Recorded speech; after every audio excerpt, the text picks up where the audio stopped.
തൃശൂർ പീച്ചി ഡാമിന്റെ റിസർവയറിൽ 4 പെൺകുട്ടികൾ വീണു. ഡാമിൽ വീണ 4 പെൺകുട്ടികളെയും രക്ഷപ്പെടുത്തി തൃശൂരിലെ സ്വകാര്യ ആശുപത്രിയിൽ പ്രവേശിപ്പിച്ചു. 3 പേരുടെ നില ഗുരുതരമായി തുടരുന്നു.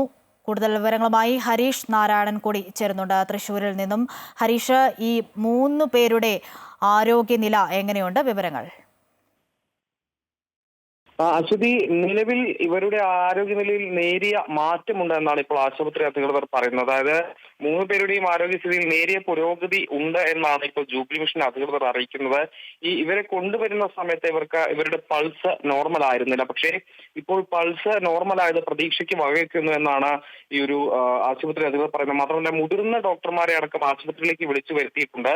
വലിയ വിദഗ്ധമായ ഒരു ചികിത്സ തന്നെയാണ് ഇപ്പോൾ ഇവർക്കായി ഇവിടെ നടത്തുന്നത്. എങ്ങനെയും ഈ 3 പേരെ ജീവിതത്തിലേക്ക് തിരിച്ചു കൊണ്ടുവരാൻ എന്നുള്ള ഒരു ശ്രമം, അതിനുവേണ്ടിയാണ് ഇപ്പോൾ ഡോക്ടർമാരടക്കം ഈ ഒരു വലിയൊരു പരിശ്രമം നടത്തിക്കൊണ്ടിരിക്കുന്നത്. അലീന, ആൻഗ്രീസ്, എറിൻ എന്നിവരുടെ നിലയാണ് ഗുരുതരമായി തുടരുന്നത്. ഇവരെയാണ് ഇപ്പോൾ ചികിത്സയിലിരിക്കുന്നത്.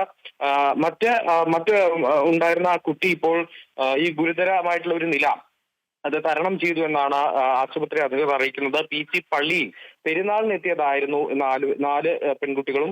സുഹൃത്തിന്റെ വീട്ടിൽ ഭക്ഷണത്തിന് ശേഷം കുളിക്കാൻ പീച്ചി ഡാമിന്റെ റിസർവോയറിൽ തെക്കേക്കുളം ഭാഗത്താണ് കുട്ടികൾ ഇറങ്ങിയിരുന്നത്. പെട്ടെന്ന് തന്നെ ഇത്തരത്തിൽ അപകടം സംഭവിക്കുകയായിരുന്നു. എന്നാൽ അതിൽ ഒരു കുട്ടി ഇത്തരത്തിൽ ഒച്ച വെച്ചതുകൊണ്ട് നാട്ടുകാരത് അറിയുകയും അങ്ങോട്ടേക്ക് എത്തി 4 പേരെ രക്ഷപ്പെടുത്തി തൊട്ടടുത്തുള്ള ജൂബിലി മിഷൻ ആശുപത്രിയിലേക്ക് എത്തിക്കുകയുമായിരുന്നു ഉണ്ടായിരുന്നത്. എന്തായാലും നിലവിൽ ഈ ഒരു 3 പേരുടെ നിലയാണ് ഗുരുതരമായി ഇരിക്കുന്നത്. എന്നാൽ ആദ്യം ആശുപത്രിയിലേക്ക് കൊണ്ടുവന്നിരുന്ന ആ നിലയേക്കാൾ ഭേദപ്പെട്ടിട്ടുണ്ട് എന്നാണ് ഇപ്പോൾ ഡോക്ടർമാരടക്കം പറയുന്നത്. എന്തായാലും വിദഗ്ധ ചികിത്സ ഇവർക്കായി തുടർന്നുകൊണ്ടിരിക്കുകയാണ്. എന്തായാലും വരും മണിക്കൂറുകളിൽ അവരുടെ ആരോഗ്യ നിലയുമായി ബന്ധപ്പെട്ട കൂടുതൽ വിവരങ്ങൾ പുറത്തു വരും. അശ്വതി.